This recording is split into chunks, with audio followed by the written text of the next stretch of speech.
para el primer panel de la jornada, denominado Hipertensión Pulmonar, Diagnóstico y Tratamiento. Nos acompañará el doctor Manuel Pacheco como moderador y estará la doctora Ángela Giraldo, el doctor Juan Carlos Rojas y el doctor Jaime Echeverry y el doctor Javier Fajardo.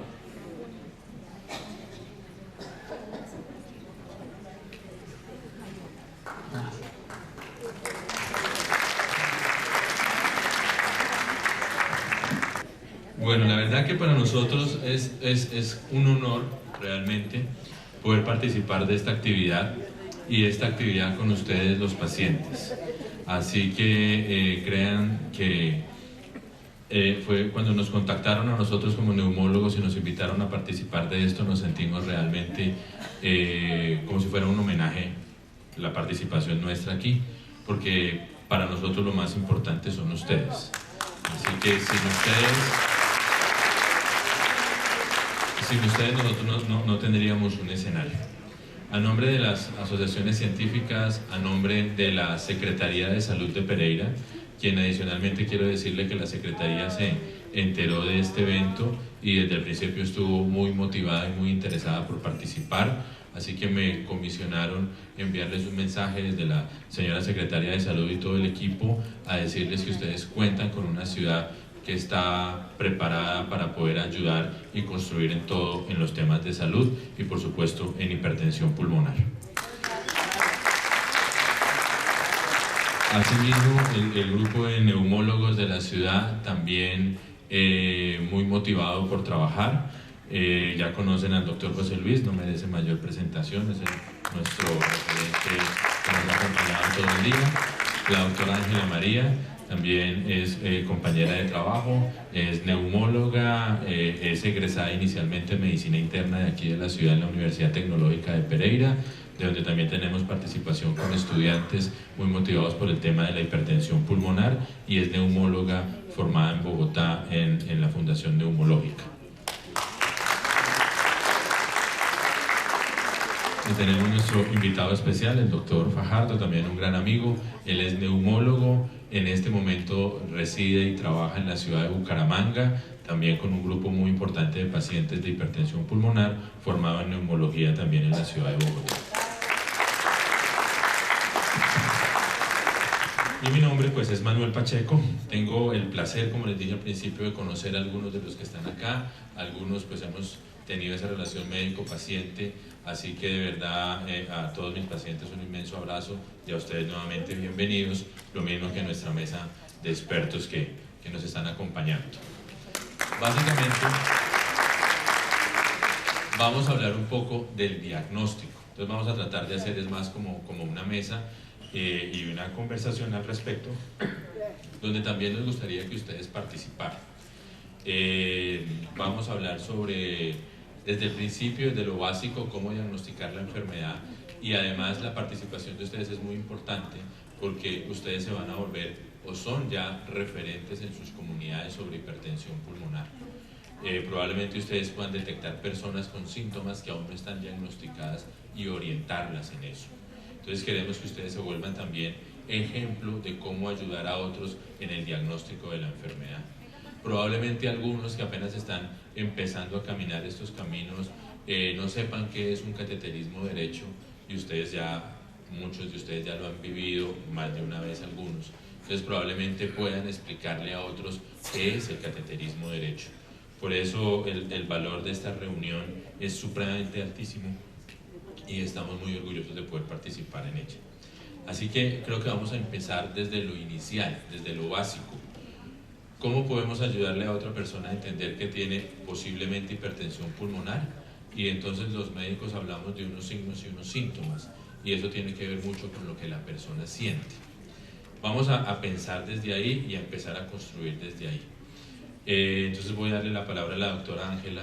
De pronto, doctora Ángela, ¿cómo o cuándo empezar a pensar en que una persona puede tener hipertensión pulmonar desde los síntomas y lo que siente? Bueno, buenos días todavía a todos ustedes. Muy complacida de estar aquí con todos. Me parece un espacio realmente estupendo. Que se logre visualizar en el país una enfermedad como la hipertensión pulmonar es algo muy significativo, no solamente para nosotros, sino para ustedes como pacientes, en estas dificultades que plantea hoy en día la salud pública y la salud de todos nosotros como colombianos. Entonces tenemos que hacernos y generar una sola voz y hacer esta condición visible. Entonces muchas gracias al evento por invitarme, a mis compañeros por estar aquí, a Javier, que sé que viene desde Bucaramanga y es difícil para uno hay veces cuadrar las agendas. Vamos a empezar a hablar de cómo llega el paciente de hipertensión pulmonar, y esto lo abogamos mucho con los estudiantes de medicina que están acá, con nuestros residentes. Como todo en medicina, la historia clínica es fundamental. Entonces, uno de los síntomas cardinales de las enfermedades pulmonares y de la hipertensión pulmonar es la disnea, pero es muy duro cuantificarla y caracterizarla, porque la disnea es un síntoma que cada persona percibe de forma sociocultural y que está implícita en nuestro ser a nivel que tenemos un nivel de cultura o un nivel social diferente. Por ejemplo, si yo pregunto aquí por disnea, los pacientes de aquí de mi tierra, de aquí de Pereira, nos van a decir: no, es que yo me siento, ¿cuál disnea, doctora? Yo lo que siento es un ataque, me dio la sensación de ahogo, estoy atacada, me siento asfixiada. Pero si yo voy probablemente a Bogotá, los pacientes van a decir allá, como cuando me estaba formando de fellow en la neumológica: doctora, yo tengo pechuguera. Y yo, ¿pechuguera? ¿Y eso qué es? No, pues es que uno siente que le falta el aire, pero así grande los libros siempre lo dicen y lo traen como falta de aire. La mayoría de ustedes, si devuelven ese reloj biológico o cronológico de cuando empezaron los síntomas de esa enfermedad, pueden identificar que para ustedes era importante eso, la disnea, y la disnea se fue volviendo progresiva. Entonces ya no podía caminar uno al pie de su esposo o la esposa al pie del esposo, o ya no podía ir a hacer las vueltas al centro porque no podía, porque se asfixiaba, o ya no puedo subir escalas porque percibo esa sensación. Entonces, primer síntoma. Segundo síntoma, dolor torácico. Muchos pacientes como ustedes con esa condición tienen dolor torácico, ¿sí? Dolor en el pecho, que también es difícil y es limitante para nosotros evaluarlo en la consulta del día a día. Y tercer síntoma, algunos, si están tan gravemente comprometidos, pueden tener episodios de síncope. Entonces, ¿qué es un síncope? Es una pérdida de la conciencia repentina, estamos haciendo cualquier cosa y nos desmoronamos, o nos vamos, nos desplomamos, nos vamos en pique, y probablemente hemos tenido algún traumatismo y nos llevan a la clínica, y ese es el primer síntoma de alarma de esto. Pero como todo en neumología y como todo en medicina, que hace parte de esa condición humana de heterogeneidad y de cambios, eso también lo podemos tener en un evento coronario, eso también lo podemos tener en una neumonía, eso también lo podemos tener en un ACV isquémico, por ejemplo, y nada es específico. Todas estas condiciones hay que abordarlas muy bien en el contexto de cada paciente. Entonces yo diría esos tres síntomas, pero hay que buscarlos muy bien en la historia clínica y hay que estar entrenados para buscarlos en la historia clínica de nuestros pacientes. Muy bien, entonces hablamos de la disnea con la característica clara que la doctora nos acaba de decir, la opresión o el dolor en el pecho y a veces el desmayo o el síncope. Y a partir de esos síntomas probablemente ustedes identifican personas con esto, tal vez puedan decirle: mire, piense que puede tener esto, es importante acudir a su médico. Después de esto, doctor Javier, cuando un paciente identifica esta sintomatología, o nuestros pacientes que van a ser expertos o que son expertos, si encuentran esa sospecha en algún paciente, ¿cuál debería ser el camino? ¿Cómo seguimos cuando tenemos estos síntomas? La ruta, ¿qué pensar, qué hacer? Yo estoy anotando todo porque el camino fue largo, desde las 3:30 de la mañana, desde Bucaramanga, levantarse, ir al aeropuerto, llegar a Bogotá y llegar acá, pero solo me motivaba un aspecto muy importante para mí, y es la satisfacción y el aprendizaje de los pacientes, y más de una enfermedad que tanto me apasiona. Entonces, yo quiero solamente puntualizar algunos aspectos de lo que decía Ángela, y es que desafortunadamente cuando la hipertensión pulmonar se hace sintomática, ya la enfermedad ha ganado cierto grado de avance. Es difícil detectar la enfermedad en fase asintomática y es por eso que tratamos en la historia clínica, que es muy importante, detectar grupos de riesgo. Y el doctor Matsuno hoy nos hablaba de esa hipertensión en el grupo 1, en donde convergen varias enfermedades que tienen el mismo mecanismo fisiopatológico, como la esclerodermia, la enfermedad mixta del tejido conectivo y el lupus, pueden a la larga terminar en hipertensión pulmonar. Entonces probablemente esos pacientes hay que tenerlos bajo la lupa. Los pacientes que tienen enfermedad hepática, que tienen cirrosis y tienen hipertensión portal de la misma manera, para hacer una detección oportuna antes de que esos síntomas, en donde redunda la disnea, que es la falta de aire, ya nosotros podamos detectarla a tiempo. Eso quería decirlo. Otro aspecto también, porque la gente, uno le pregunta, se siente con falta de aire, y la gente confunde o solapa el concepto del ahogo y de la fatiga, o de la disnea y de la fatiga. Para nosotros, desde el punto de vista técnico, la fatiga es esa sensación de no tener la suficiente fuerza en las extremidades, pero para la gente del común, la fatiga resulta siendo esa falta de aire. Y son dos aspectos muy importantes, porque incluso en rehabilitación pulmonar y en la evaluación objetiva por fisioterapia, por medicina, con algunas escalas uno tiene que diferenciarlas muy bien. Bueno, la ruta, ahora sí. La ruta, cuando hay síntomas, hay que ir al médico, y antes que ir al vecino y preguntarle qué es lo que me está pasando, es buscar una asesoría científica. Las limitaciones del sistema nos ponen un tiempo de consulta difícil, y a veces uno como médico está escribiendo y no mira al paciente, y probablemente en la escritura y no mirar el paciente está dándonos algunos signos o mostrándonos algunos signos que son sumamente importantes. Entonces hay que ir al médico, el médico general, contarle específicamente todo lo que tiene. Si el médico no lo mira a uno, pues uno tiene que exigir como usuario también que el médico, en el tiempo limitado que tiene, trate de hacer lo mejor posible. El médico seguramente mandará algunas ayudas diagnósticas, porque la disnea, la fatiga, el síncope, el dolor torácico, las hinchazones en las piernas, en el abdomen, todo esto puede ser la representación de otras enfermedades, ya lo dijo la doctora Ángela.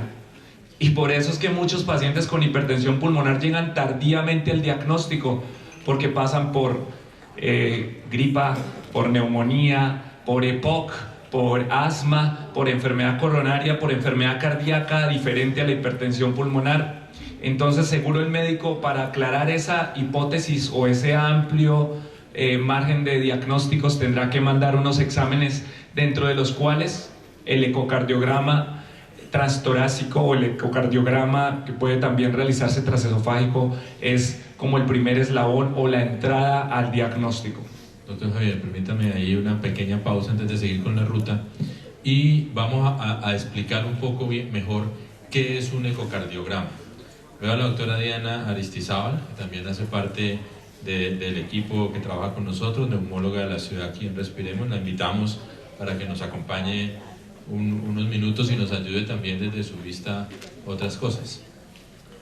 Doctor José Luis, ¿qué es un ecocardiograma? ¿Por qué no lo explicamos? Preguntémonos si es peligroso, cómo se debe estar preparado para el ecocardiograma, alguna dieta especial. ¿Cómo es un ecocardiograma? Muchas gracias.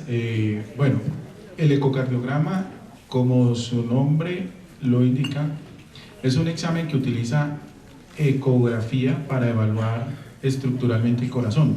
La ecografía o el ultrasonido son ondas de sonido que se emiten a través de los tejidos y se traducen a una pantalla con un grado variable de color de gris, y eso se va viendo cada uno de los tejidos en las imágenes con una determinación según la densidad del tejido.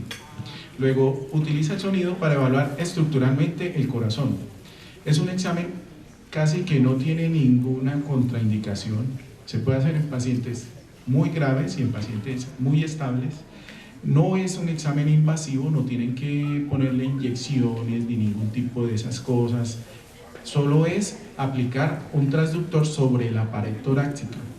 Se puede hacer, como les dije, en pacientes muy enfermos y en pacientes muy estables, y da una información supremamente importante porque no solo nos muestra la estructura del corazón y si tenemos alteraciones dentro del corazón que puedan explicar la hipertensión pulmonar, sino que también nos muestra si nos puede inducir a encontrar el diagnóstico, buscar más fácilmente el diagnóstico, nos puede inducir qué severidad puede tener el paciente y si ya ha tenido daño de alguna estructura importante del corazón, que se va a hablar el corazón derecho. Entonces, es un examen básico para evaluar a los pacientes en los que se sospecha hipertensión pulmonar. Gracias, doctor. Entonces, si tenemos un paciente con unos síntomas que más o menos ya nos los han explicado los doctores, el paso entonces sería hacerle un ecocardiograma que puede dar alguna luz sobre la presencia de hipertensión pulmonar. Doctora Ángela, si yo tengo entonces los síntomas y se hace el ecocardiograma y nos muestra datos reales de hipertensión pulmonar, ¿qué pudiéramos continuar? ¿Qué sería el siguiente paso? Bueno, las guías médicas tienen un sitio y un lugar para cada una de las pruebas pulmonares, para cada una de las pruebas en hipertensión. Aquí, para que nos quede claro a todos, las pruebas pulmonares, digamos que se enfocan desde varios puntos de vista.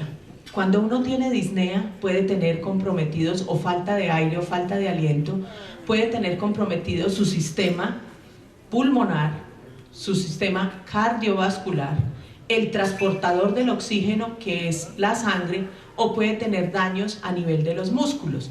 La hipertensión pulmonar tiene compromisos en casi toda esa serie de aparatos o de sistemas que tenemos dentro de nuestro organismo. Los principales son la cardiovascular y el cardiopulmonar. Entonces eso es lo que uno busca en las pruebas. Entonces nosotros tenemos, digamos que unas pruebas de tipo imagenológico, ¿sí?, o de diagnóstico del radiólogo, que nos ayudan mucho a documentar enfermedad de tipo hipertensión pulmonar.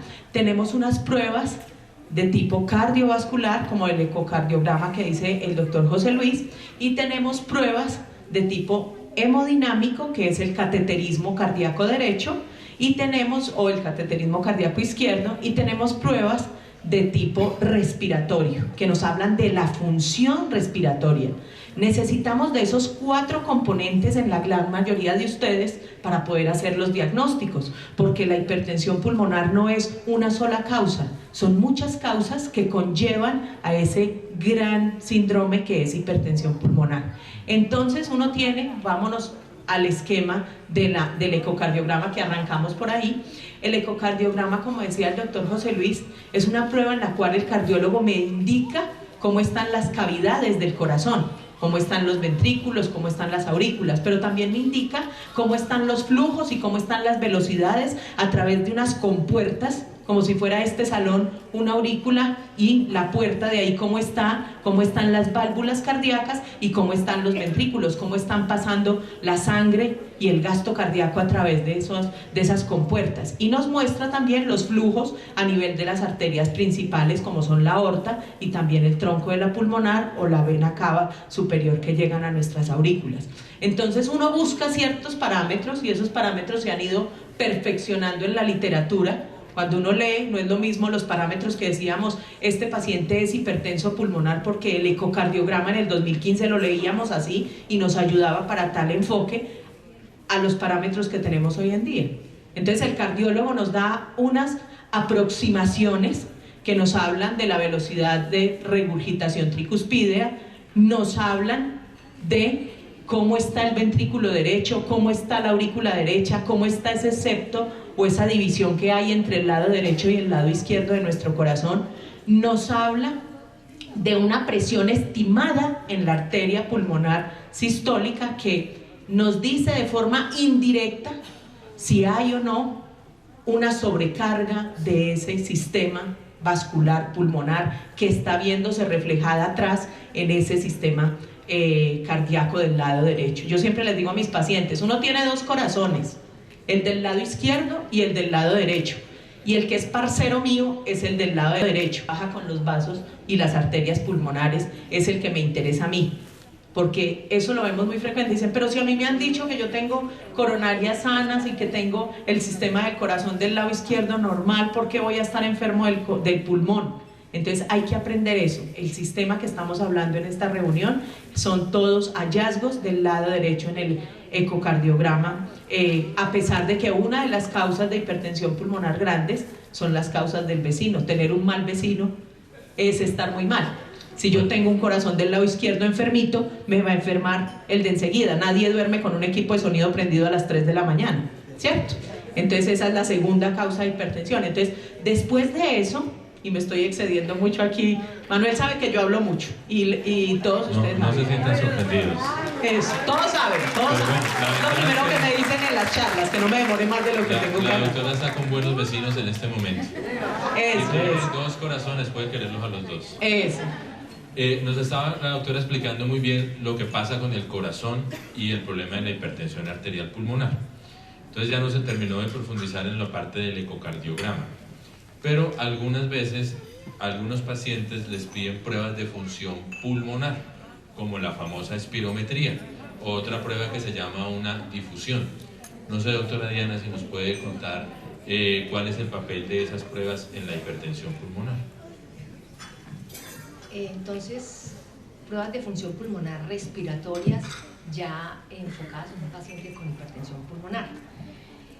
La espirometría es como el cuadro hemático para nosotros, para el médico internista, para nosotros los neumólogos, la espirometría es fundamental. La espirometría en la enfermedad pulmonar, entonces pues tenemos patrones obstructivos, restrictivos, algunas veces hablamos de mixtos, pero en enfermedad, en el paciente con hipertensión pulmonar, si el paciente con hipertensión pulmonar, su hipertensión pulmonar es por un proceso restrictivo, una enfermedad intersticial, un fibrotórax, que es secuelas importantes de tuberculosis, que es algo bien prevalente entre nosotros, lesiones de diafragma, paquipleuritis, la misma falla cardíaca congestiva en fase dilatada, por una cardiomegalia, dan todos estos procesos restrictivos. La capacidad pulmonar, la capacidad vital forzada está disminuida abajo del 50%. Cuando la enfermedad pulmonar, la hipertensión pulmonar, es ya de un grupo 3, secundaria a una enfermedad pulmonar obstructiva, por ejemplo, tenemos entonces un diagnóstico con el volumen expirado forzado, que ya es una curva y una espirometría de características obstructivas, diferente a la restrictiva que estábamos hablando. Entonces, en esta ya el origen es o el EPOC, o las bronquiectasias, o la enfermedad bulosa, ¿sí? o el mismo asma severo remodelado. Entonces, tenemos allí dos patologías. Otras, por ejemplo, la cardiomegalia, como había dicho, es también restrictiva y me da cambios en la espirometría. Hay una enfermedad que también está dentro de ese grupo 3, que pues, yo me he dedicado un tiempo a eso, que es la apnea obstructiva del sueño. El paciente obeso, que también tiene una labilidad faríngea, también una probable lesión traqueal o traqueomalacia.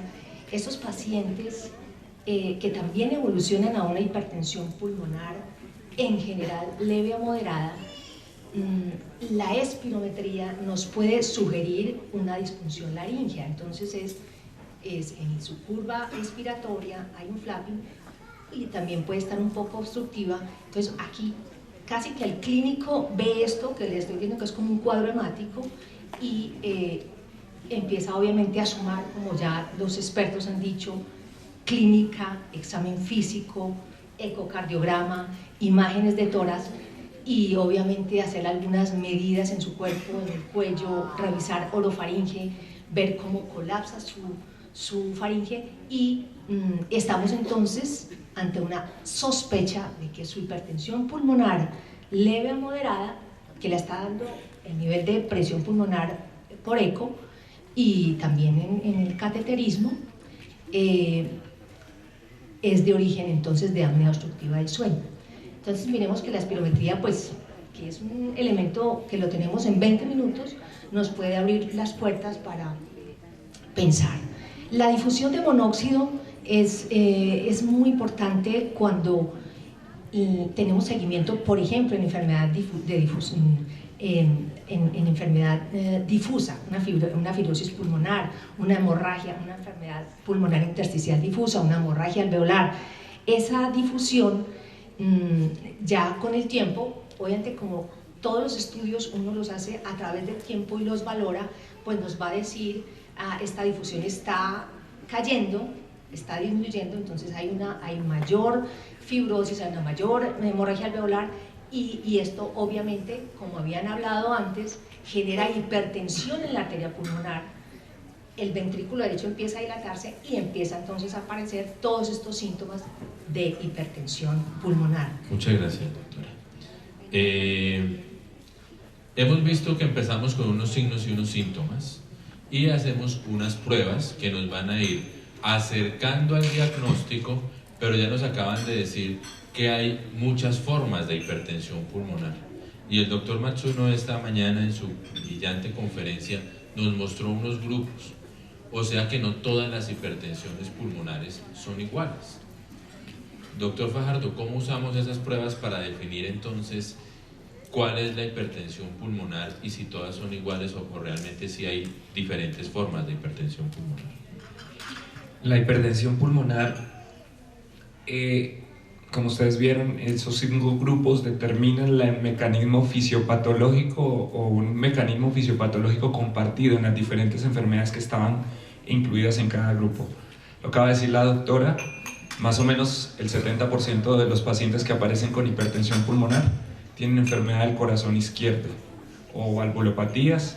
Le siguen las enfermedades respiratorias, más o menos entre el 5 y el 10%. En la cohorte que nos mostraba el doctor Matsuno, el 10% de la población tenía enfermedad pulmonar subyacente, y luego vienen las más raras, en donde está la enfermedad trombótica del circuito vascular pulmonar o la estrechez, la enfermedad obstructiva del circuito vascular, y finalmente la enfermedad arterial pulmonar, que es la hipertensión arterial del grupo 1.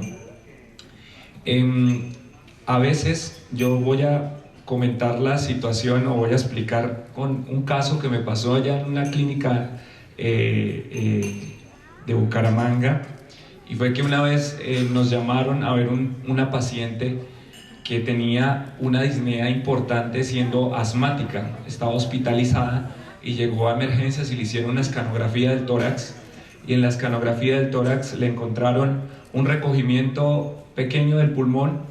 Nos llamaban a los neumólogos para que hiciéramos la revisión de sus pulmones a través de fibrobroncoscopia.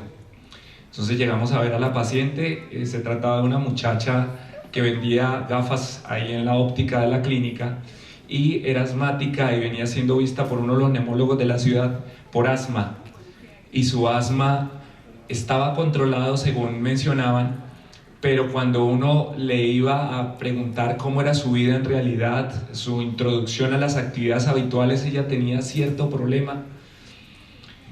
Hicimos una revisión general en su examen físico y encontramos algunos signos indirectos de hipertensión pulmonar, de compromiso cardíaco, y tenía algo hinchado sus piernas, sus pies. Nos fuimos a la escanografía, que era el problema para el médico que nos había interconsultado, y sí, efectivamente encontramos unas líneas en su pulmón, pero nos adentramos en la evaluación del circuito pulmonar y encontramos un engrosamiento de la arteria pulmonar en la escanografía del tórax. En un grosor pulmonar que no debe exceder los 30 milímetros o en algunos libros los 27 milímetros, esta señora tenía 45 milímetros de grosor de la arteria pulmonar. En ese momento nos fuimos entonces a preguntarle a la señora, profundizar en la historia clínica, qué más había en el trasfondo, y resulta que era una paciente con una leucemia mieloide crónica con cromosoma Filadelfia positivo, y a eso se le da un medicamento que se llama dasatinib. el dasatinib estaba entre las posibles causas. Aquí, con una impresión diagnóstica a partir de una escanografía, nos fuimos a ese examen estándar importantísimo que es el ecocardiograma, y efectivamente vimos una sobrecarga del corazón derecho y otros signos indirectos de hipertensión pulmonar, y llamamos al hematólogo y le dijimos, doctora, parece que hay un medicamento que puede estar involucrado en algo que pudiera ser hipertensión pulmonar, lo sugiere su ecocardiograma, y debemos ir a uno de los exámenes que define el diagnóstico, es el cateterismo cardíaco derecho, porque podría estar sobreestimada la evaluación de la arteria pulmonar, pero ya teníamos dos exámenes que sugerían la enfermedad. Esta señora, en la noche, después de hacer la junta médica, presenta unos síncopes en su habitación. Tuvo síncope en su habitación. El desmayarse en hipertensión pulmonar, que lo presentan casi el 12%, el 15% de los pacientes, o de acuerdo a la magnitud de la enfermedad, es una variable de pronóstico pobre o de dificultades en términos de sobrevida.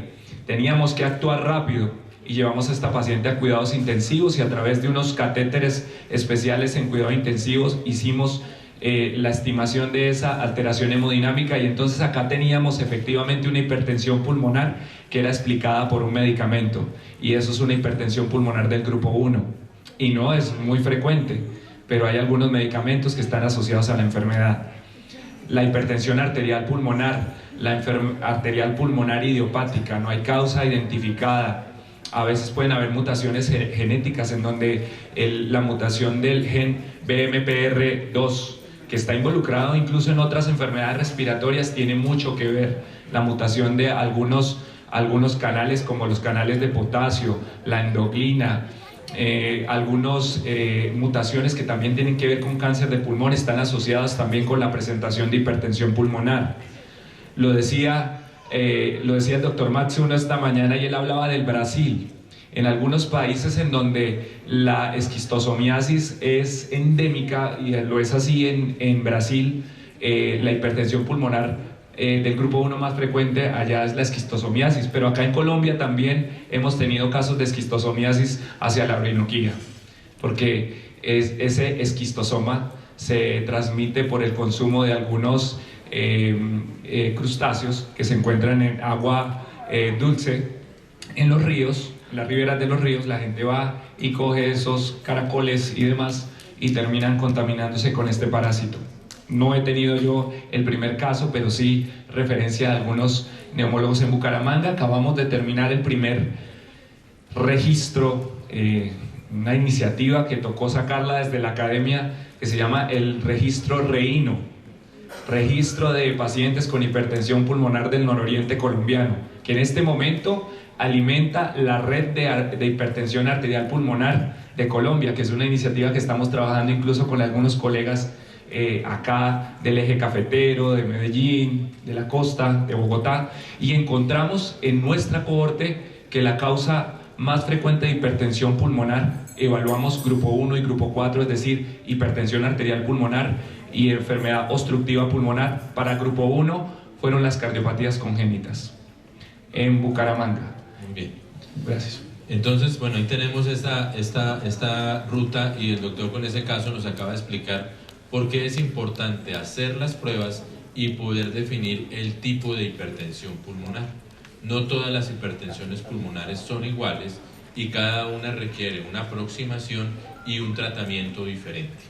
Entonces vamos en nuestro camino, empezamos, repito, con unos signos y unos síntomas, luego nos hicieron unas pruebas iniciales, el ecocardiograma, muy importante, y tal vez unas pruebas de soplar, que fue la espirometría o la prueba de difusión.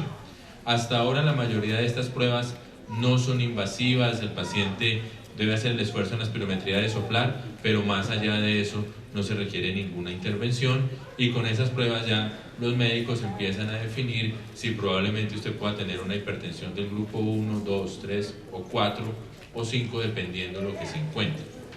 Y ya llega un momento en que hay que avanzar ya a tener un diagnóstico definitivo, porque lo que hemos visto son pruebas para aproximar el diagnóstico y pensar en él, pero cuando hay que definirnos realmente si tenemos o no la hipertensión pulmonar, hay que pasar a la prueba central, que es el cateterismo cardíaco derecho.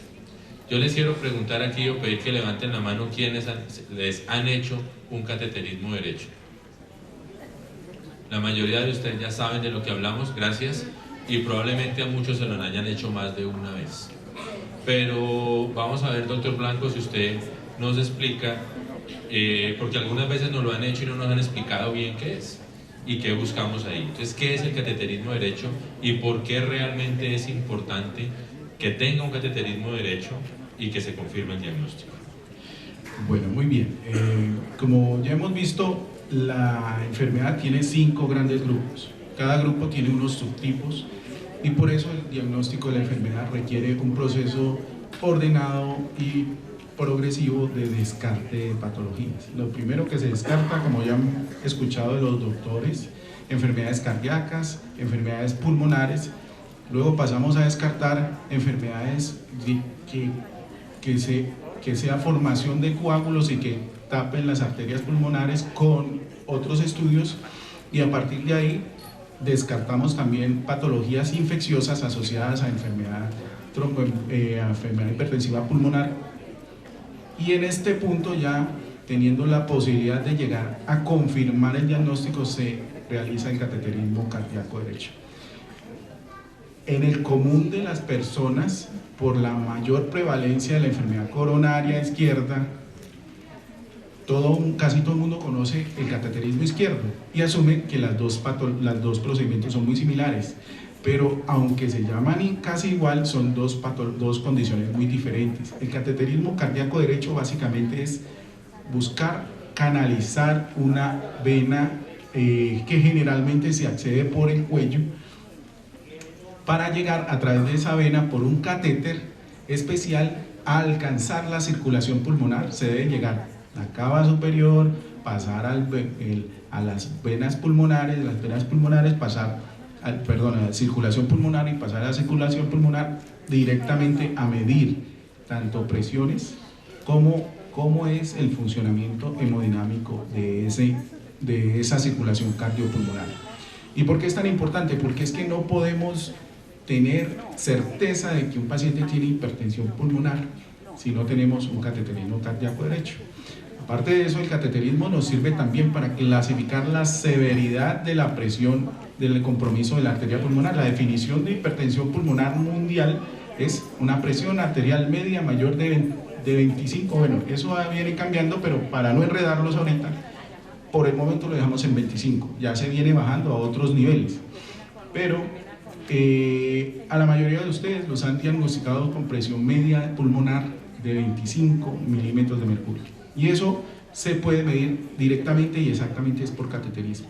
Entonces, como ven, es un examen casi que como canalizar una vena y avanzar un catéter. Es un examen que en algunos sitios donde hemos ido a hacer entrenamientos se hace de forma ambulatoria, que no requiere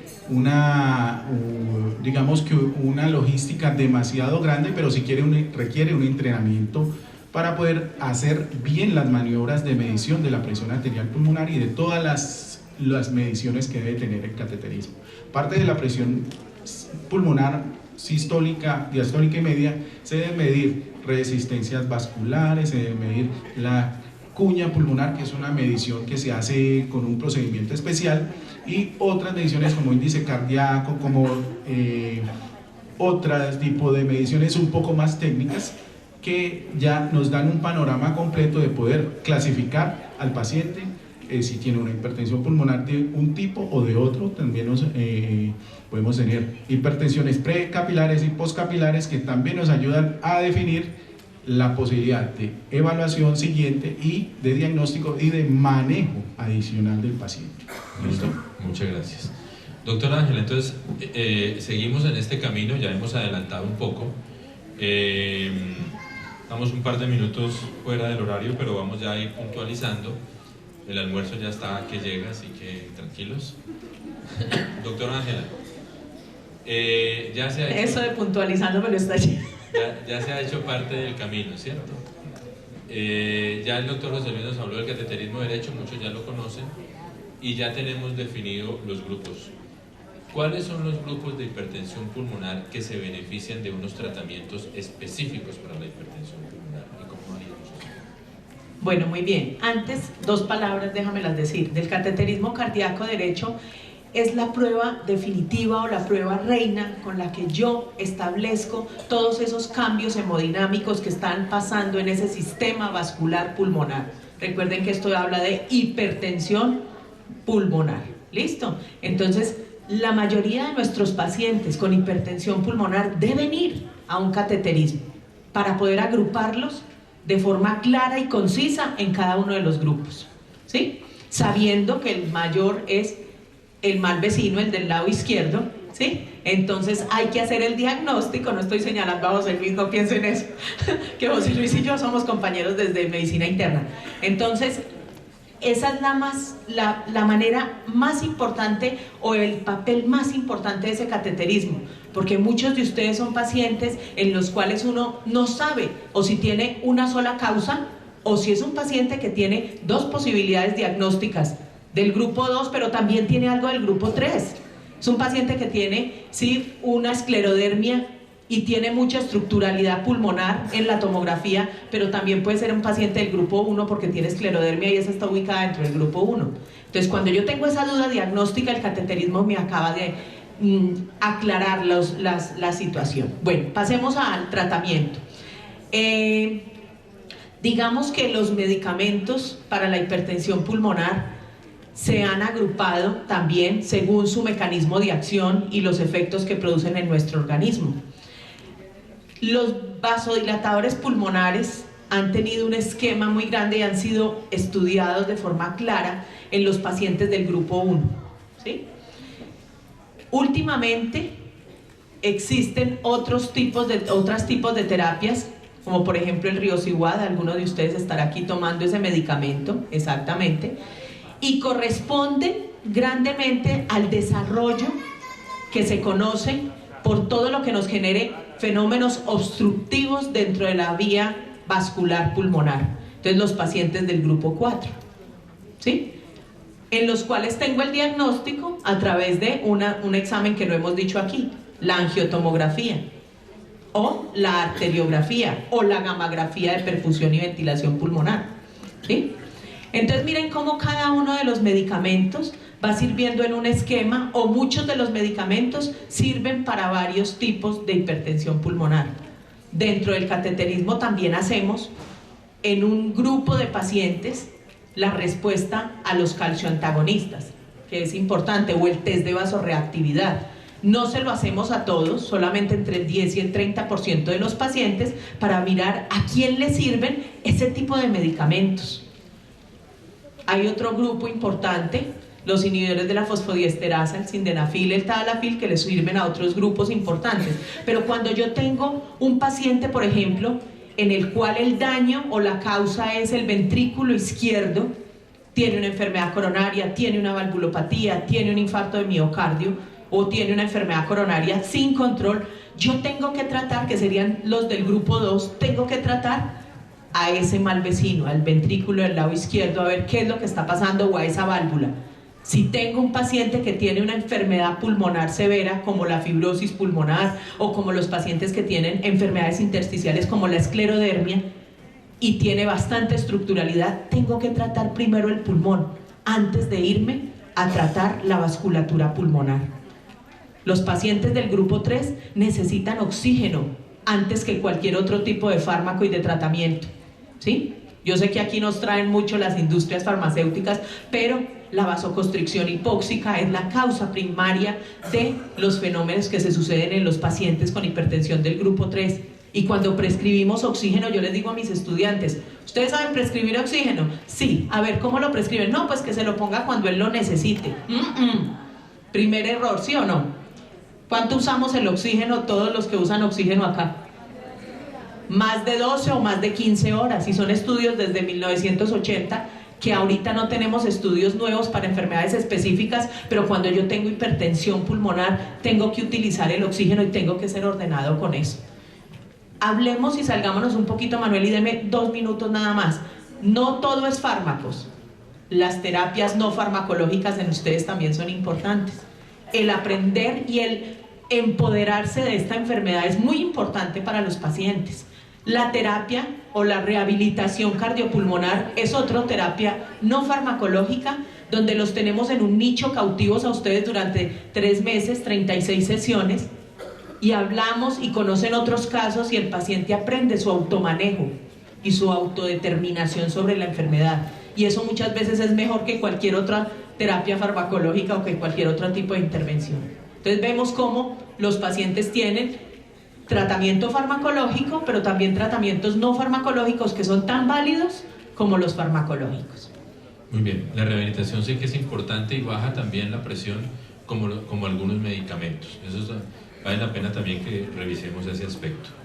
Hay una parte del manejo que es una cirugía, que es la tromboendarectomía.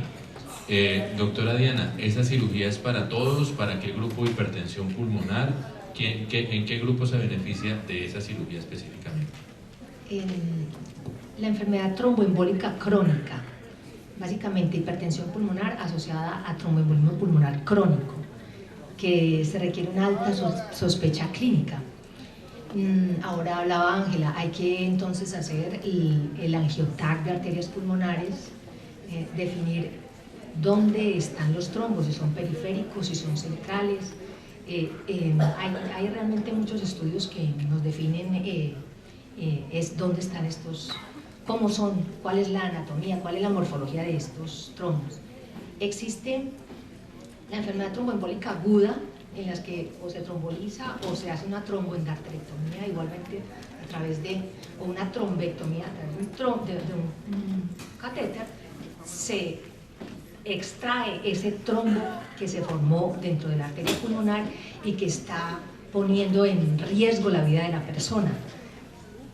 O existe ya ese grupo, el grupo 3 de los pacientes que por mucho tiempo se formaron, tienen un estado procoagulante, o están obesos, o tienen una dislipidemia, o tienen un estado hipercoagulable primario, un antifosfolípido, una enfermedad hematológica, también, o estados procoagulantes medicamentosos, que han formado trombos en las piernas y que van migrando crónicamente se van sumando en las arterias pulmonares y forman grandes trombos casi que en las arterias centrales que requieren un manejo. Esta sería la única hipertensión pulmonar, de pronto la segunda, la hipertensión pulmonar que es tratable y que es curable. O sea, cuando se detecta que la persona llega a ser hipertensión pulmonar, llegan con esa disnea, cianóticos, en fallo derecho, y se pueden extraer, hacer tromboendarterectomía. Esto es una cirugía grande por expertos, y entran y sacan cada uno de los trombos, sacan prácticamente las estructuras de los bronquios. Hemos visto fotos en las cuales nos muestran prácticamente los moldes de todas las arterias, son de diferentes colores según la edad. Entonces es ahí cuando extraen todo, ya sean los centrales y algunos periféricos, se cura. Hay otro tratamiento que cura la hipertensión pulmonar, y es en los niños que tienen hipertrofia de adenoides, que tienen apnea del sueño severa, que al retirar esas adenoides también es una hipertensión pulmonar que es reversible. Entonces ese es el grupo 3, el que se beneficia. Grupo 4, perdón. Entonces mire que se ha hecho un recorrido, digamos, desde empezar con la pechuguera hasta llegar a una cirugía en aquellas personas que los tienen necesidad porque corresponden a su grupo. El doctor Fajardo ya nos dijo, desde las 3:30 de la mañana se levantó en Bucaramanga para llegar. No tenemos hormigas culonas, pero tenemos buen café para ofrecerle acá. No, doctor Fajardo, usted tiene el honor de que cerremos. Usted que empezó con la ruta, cuéntenos y ciérrenos hasta dónde terminamos con el camino del diagnóstico y el camino del paciente, porque ahorita sí quiero oírlos a ustedes, y de pronto tienen 4 expertos aquí, que aprovechemos unos minutos si tienen alguna duda, alguna pregunta para ellos. Sí, quería complementar un poco lo del tratamiento de la hipertensión pulmonar del grupo 4, y es que nos estamos acercando a lo que se viene haciendo en el mundo, y ya en Bogotá empezamos a hacer BPA, que es angioplastia con balón para hipertensión pulmonar del grupo 4. ¿Qué es esto? Es introducir un catéter cuando la enfermedad no es operable, porque no es accesible, porque tiene unas resistencias vasculares bastante exuberantes y podría haber una mortalidad importante en el posoperatorio. Esos pacientes inoperables podrían ir para mitigar el impacto hemodinámico a la introducción de un catéter que tiene un balón en su extremo distal. Se infla el balón y lo que hace es abrir ese vaso que está remodelado y ocluido por el trombo. Ya en Colombia se empezaron a hacer en la Fundación Neumológica Colombiana con el grupo del doctor Conde, ya hay algunos casos, Fundación Cardioinfantil. En la clínica Chayo hace unos meses en redes sociales también aparece uno de los primeros casos, y es interesante porque revisando lo que se viene y lo que ha aparecido ahorita en estudios de investigación, un estudio que se llama el estudio RACE. El estudio RACE compara el Riociguat versus el BPA, que es la estrategia esta que les estoy contando, y la reducción de la carga hemodinámica es superior con la intervención que incluso con el único medicamento que está aprobado para el tratamiento de la hipertensión grupo 4, que es el Riociguat. Entonces yo creo que en Colombia, bajo esa iniciativa, bajo el impulso de mis colegas que están trabajando en el tema, yo creo que estamos alcanzando cosas interesantes, no solamente en tratamiento, sino también en diagnóstico.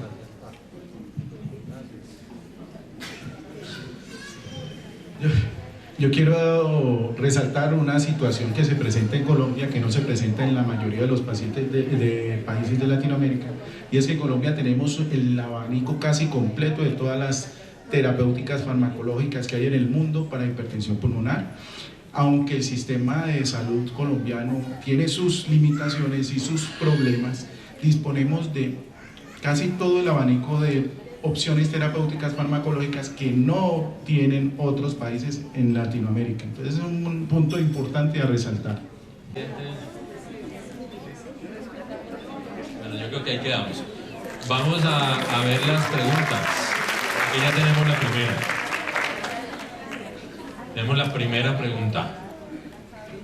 Y la segunda. Gracias, doctor.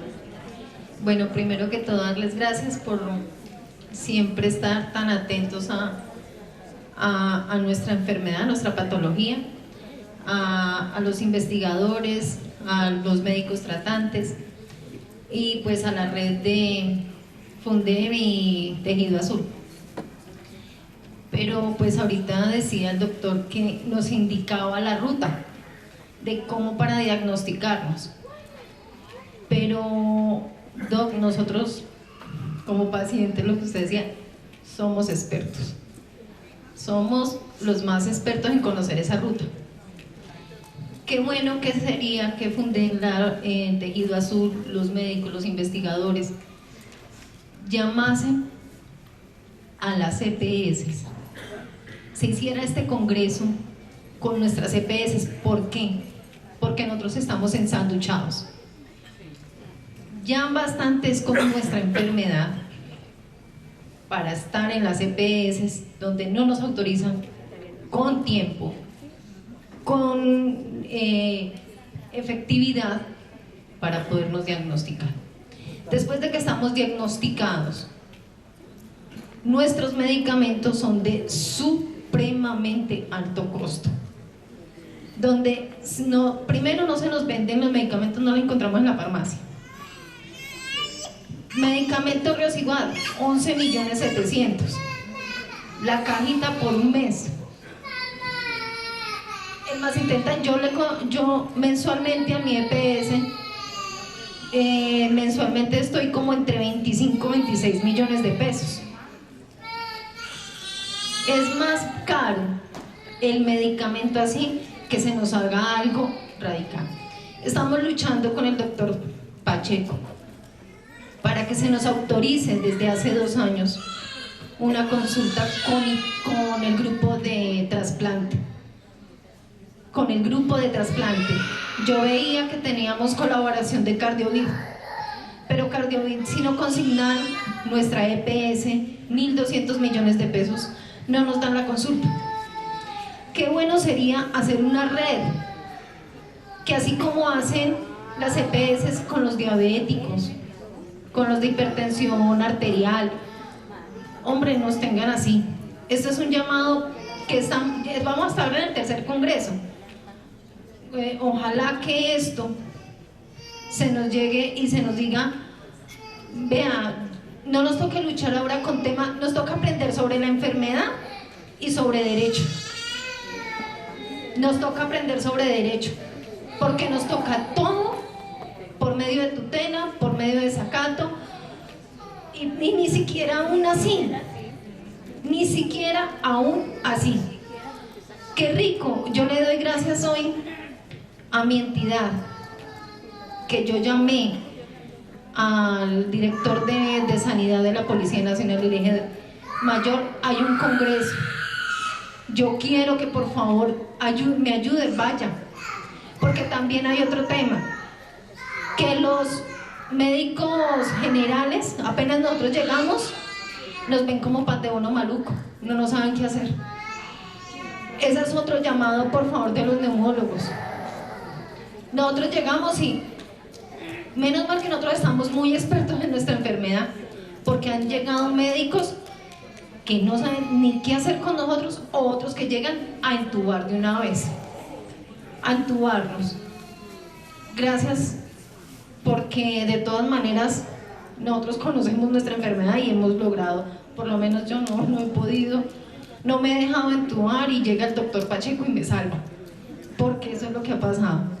Pero sí sería muy bueno que acá que se hiciera uno, o con la Secretaría de Salud, o con los ministerios de salud, para que nuestra enfermedad sea tenida en cuenta en algo más prioritario, para primero el tratamiento, y ya que hay la red, que aquí hay gente de Medellín que trabaja con Cardiovid, que nos ayuden, que no nos obstaculicen la llegada allá.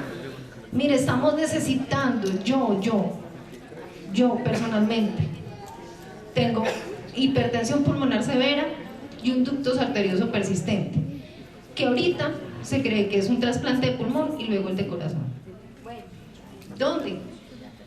No sé si lo logre, no sé si yo logre llegar al trasplante de pulmón. Pueda que sí, Dios quiera, como pueda que no.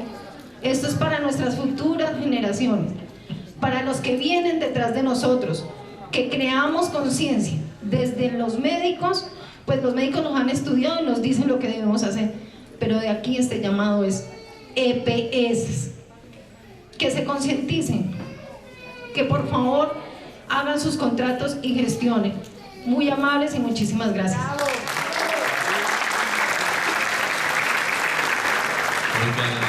La intervención,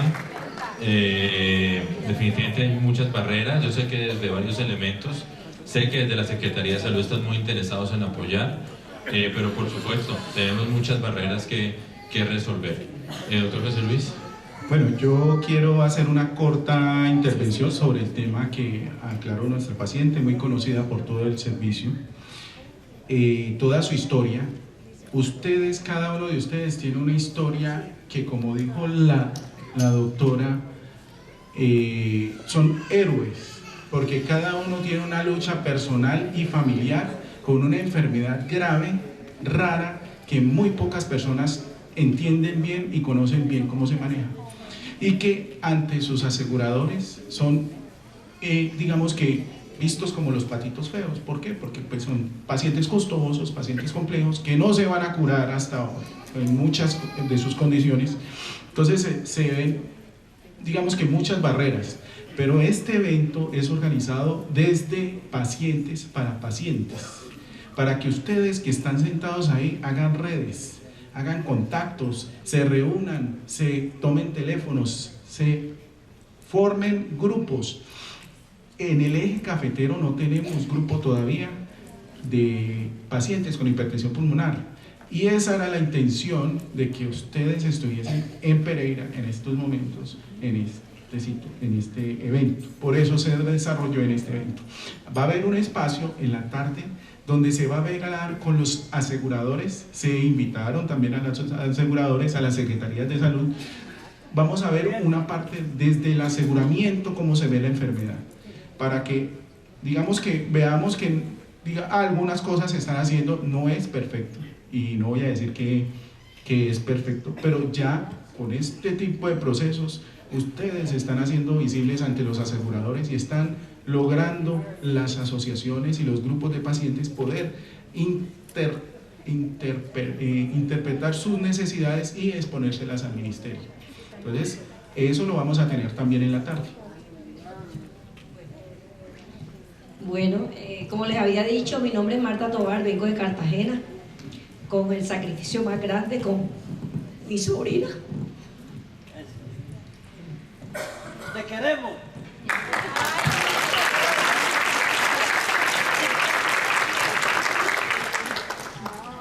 Llegamos aquí sin conocer a nadie, yo no conocía a Pereira, estamos en un hotel. Soy docente pensionada, hace 44 años trabajo con la docencia en el departamento de Bolívar. Estoy retirada. Hace 3 años me diagnosticaron lupus eritematoso sistémico, que ha sido como una peste para mi vida. El lupus me ha generado hipertensión pulmonar leve, grupo 1. Me hicieron un cateterismo del lado derecho en una urgencia porque fui por UCI y porque me estaba ahogando, ya el oxígeno no era suficiente. Entonces me hicieron el cateterismo y, para sorpresa, toda esa ecografía y todo eso me lo hicieron en la Clínica General del Norte en Barranquilla. Duré 3 meses hospitalizada, 1 mes en UCI, y no daban con mi diagnóstico. Cuando salí del cateterismo, el neumólogo me dijo: usted no tiene nada, aquí no hay nada, no hay trombo, no hay nada. Entonces, y me estaba muriendo, me estaba ahogando. Entonces el reumatólogo me dijo que eso me lo había generado el lupus. Entonces la pregunta mía del millón, del siglo, que yo quiero que algún neumólogo en el mundo me diga: ¿por qué yo tengo hipertensión pulmonar si no tengo trombo? Me estoy ahogando todo el tiempo, no necesito oxígeno. Aquí ayer, por la altura, como yo vengo de Cartagena, 0 metros al nivel del mar, entonces ¿por qué yo tengo hipertensión pulmonar si no tengo trombos? No necesito oxígeno y sin embargo me ahogo, me asfixio. Tengo movimientos bruscos, yo me baño sentada, me cambio en la cama sentada porque no me puedo mover, porque me estoy asfixiando, me estoy ahogando. No puedo subir escalera, no puedo caminar 2 cuadras.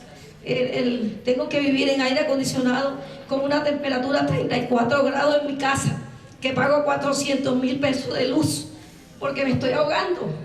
Entonces quiero esa respuesta. Si ustedes tienen alguna persona, un neumólogo especializado, por favor me lo recomiendan, que yo de mi bolsillo voy donde tenga que ir, porque ya he puesto 2 tutelas, me encadené en la coordinación médica en Bolívar, me encadené y salí en el noticiero por mi igual que no me lo daban. Me mandaron Ambricentán, me mandaron Dimar 200, todas esas drogas de alto costo. Entonces me bailan el indio y a mí me toca hacer 2 tutelas, 2 desacatos de tutela. A la coordinadora médica la multaron con 10 salarios mínimos, le pusieron 5 días de arresto por mis medicamentos. Entonces aquí estoy yo para aprender más sobre la hipertensión pulmonar.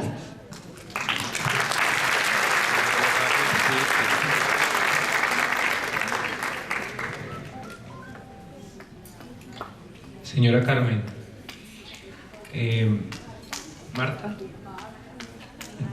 Marta. Señora Marta, es conmovedora su historia, y yo creo que eso es lo que nos motiva a nosotros a estar acá, a trabajar por ustedes, a estudiar cada vez más. Está haciendo o presentando una radiografía de lo que le pasa a casi todos los pacientes. con hipertensión pulmonar.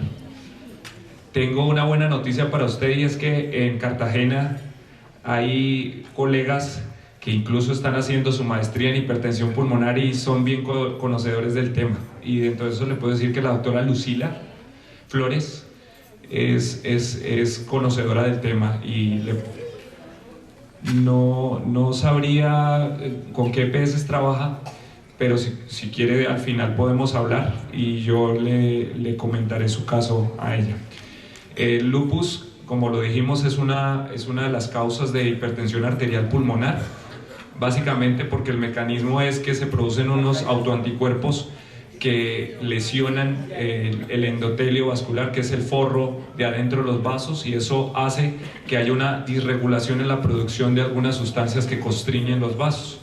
La endotelina, hay disminución del óxido nítrico, entonces no se dilatan los vasos, y ese estímulo proliferativo en los vasos termina ocasionando hiperplasia de la parte más interna de los vasos y que la musculatura de esos vasos sanguíneos se vuelva también un poco más fuerte. O sea, que básicamente el tener lupus es un factor de riesgo para tener hipertensión pulmonar. No todos lo hacen. Y a veces controlar el lupus termina controlando la hipertensión pulmonar.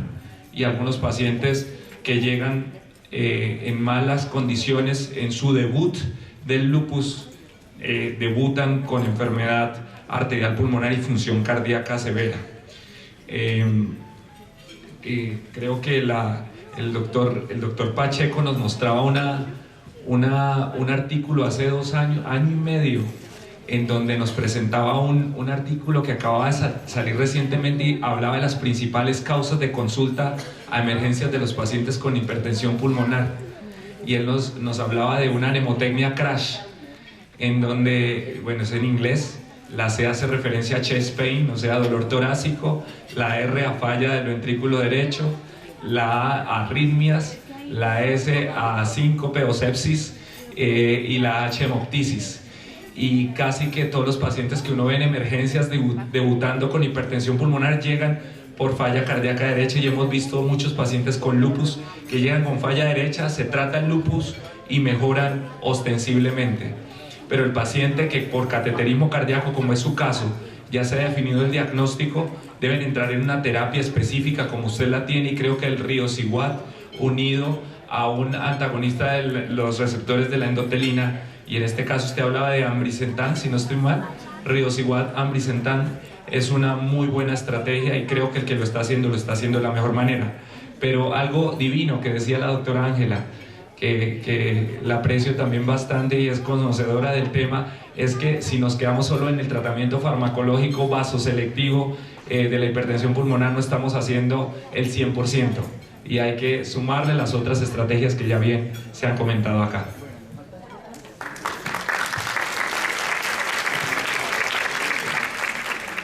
Buenas tardes.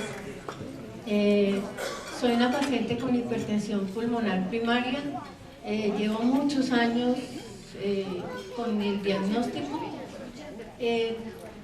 Yo quisiera saber, como cuando a nosotros nos dicen que no calificamos en el grupo de los 4 medicamentos que hay para tratar la hipertensión pulmonar, yo no he calificado porque el sildenafil me dejó en silla de ruedas año y medio. Los otros medicamentos manejo presiones muy bajas. Ya yo creo que la falta de continuidad con los especialistas, pues a nosotros nos va a matarlo lentamente, porque nos vamos complicando. Yo tengo falla cardíaca, falla renal y ya tengo una cirrosis. ¿En qué momento llegué ahí? No sé. Ya uno dice, bueno, ¿qué más me espera? ¿Qué debo hacer? ¿A dónde voy? Porque es muy limitado.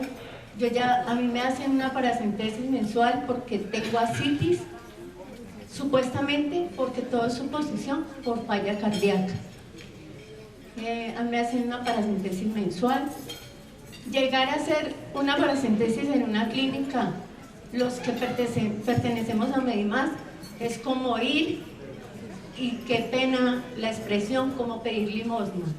nos tratan súper mal, nos entran por urgencias, muchas veces nos toca ir a la EPS 3 y 4 veces para ver si la clínica no la hace. Nos mandan al hospital, el hospital dice no hay radiólogo. Bueno, para nosotros se nos convierte que lo mejor es no ir, que lo mejor es quedarme en la casa y esperar lo que Dios quiera, porque ni tenemos los recursos económicos para movilizarnos y nos sentimos solos. Yo pues he sido paciente de la doctora Diana Neza, he sido paciente del doctor Pacheco, he sido paciente del doctor Blanco, y en estos momentos no tengo ninguno, porque para que nos den una cita es un proceso. Entonces yo diría que es la falta de continuidad lo que nos va matando. Llegar y contarle a un médico todo lo que me ha pasado entre el transcurso de 20 años, que eso llevo con hipertensión pulmonar, y el deterioro cada día es mayor. Yo lo que digo ahora, ¿qué me espera? ¿Qué más? ¿A dónde voy a llegar? La situación pues realmente es una radiografía compleja. Esta tarde en el módulo 2 que tienen ahí en su programa encuentran el espacio de pacientes y cuidadores tienen la palabra. Creo que es un espacio bien importante donde se va a poder aprovechar esto y reforzar lo que acaba de decir el doctor Blanco hace un rato, empezar a crear las redes de apoyo. Ya saben que la Secretaría está muy interesada en participar y en construir, y lo mismo trabajar con las EPS. Por razones logísticas me han pedido que terminemos con una intervención que ya estaba planeada, y luego en el bloque de pacientes y cuidadores tienen la palabra, podremos continuar. Vamos a dar aquí la intervención final de este bloque.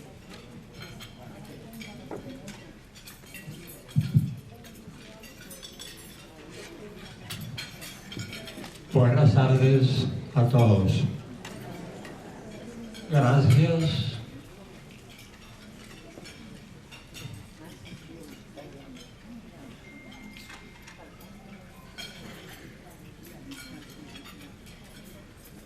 por permitirme esta oportunidad.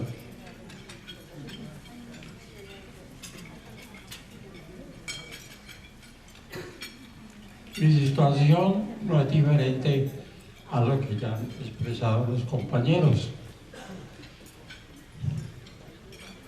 Y lo que voy a decir se resume en 2 preguntas. Yo me llamo Harold Vidal Corrales. Vengo de la ciudad de Cali y en este proceso tengo como 2 etapas. Una primera etapa fue que tuve una tromboflebitis en la pierna izquierda. Me afectó la safena. Me hicieron una cirugía. El médico tratante me dijo que tomara azahuín pediátrico y volviera a controles. Como yo me sentí bien, ni continué con el azahuín ni fui a los controles. Eso fue hace un poco más de 10 o 15 años. En la segunda etapa es que antes del año 2009, ya próximo a jubilarme, y el desempeño de mi trabajo, que me tocaba caminar bastante, de por sí yo era muy deportista, empecé a sentir cansancio a la hora de bañarme. Palabra más, palabra menos, viví en Cartago por cuestiones del trabajo y ahí tuve un cuadro de vómito de sangre y duré en eso más o menos unas 3 horas. Empezó a las 8 de la mañana y terminé como a las 10:30. El caso es que de ahí se me trasladó a la clínica Valle de Liria en Cali y empezó el tratamiento y la odisea. Hoy el diagnóstico es, primero cuando entré a la clínica, un hematólogo me diagnosticó mediante un examen que se llama factor 5 de Leiden, de que yo tenía dos deficiencias de proteínas, una proteína C y la otra proteína S en la sangre. Y que eso, las consecuencias de eso es que mi calidad de sangre estaba irregular y por eso le dio el trombo en esa oportunidad y por eso el vómito de sangre en Cartago. Empecé tratamientos, el diagnóstico posterior, el médico, el hematólogo me dijo, esa es congénito, no tiene curación. Entonces empecé los tratamientos, ya llevo 10 años, con toda la odisea que eso implica para que la CPS autorice tanto las consultas como la entrega de los medicamentos. Entonces resulté con tromboembolismo pulmonar que me generó falla cardíaca y me generó falla renal. Y estoy en una situación hoy que es como un serrucho. Unas veces estoy bien, otras veces mal. A veces siento mucho cansancio en las piernas. Me preocupa mucho porque no me gusta estar quieto, pero eso ha originado que yo no pueda caminar sino espacios cortos, descansar y volver a arrancar. No suba escaleras, váyase a vivir a un sitio donde no haya segundo ni tercer piso. Desafortunadamente, lo que tenemos con la señora mía es un apartamento en un tercer piso. Entonces, me toca hacerlo como se dice vulgarmente, con las 3 velocidades del burro. Despacio, más despacio y parado. Así estoy. Entonces, en uno de los tratamientos me formularon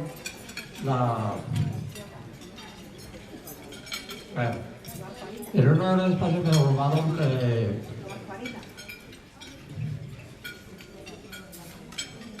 uno de los medicamentos, y entonces resulté con unas venitas en el yeyuno, que casi que no me pueden localizar eso. Entonces el tratamiento me arrastró las venas y empecé consagrado en la deposición.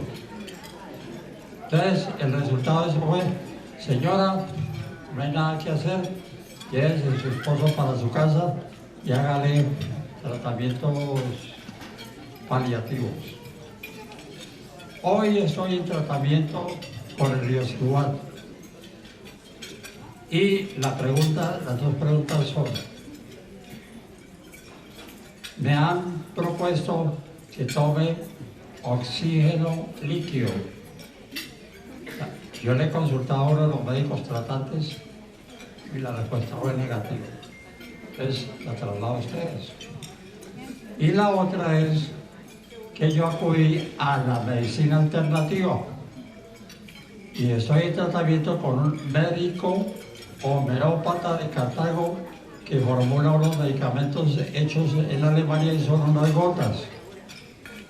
Y gracias a eso, digo yo, estoy más o menos estable. Entonces, las dos preguntas son, ¿el oxígeno sirve? ¿Qué pasa con el tratamiento homeopático? Y por último, es que sí me hace falta el oxígeno, porque cuando hablo mucho me da tos, se me baja la saturación, y cuando camino también. Entonces he querido conseguir el concentrador portátil, que aquí ya le he visto a algunos de los compañeros.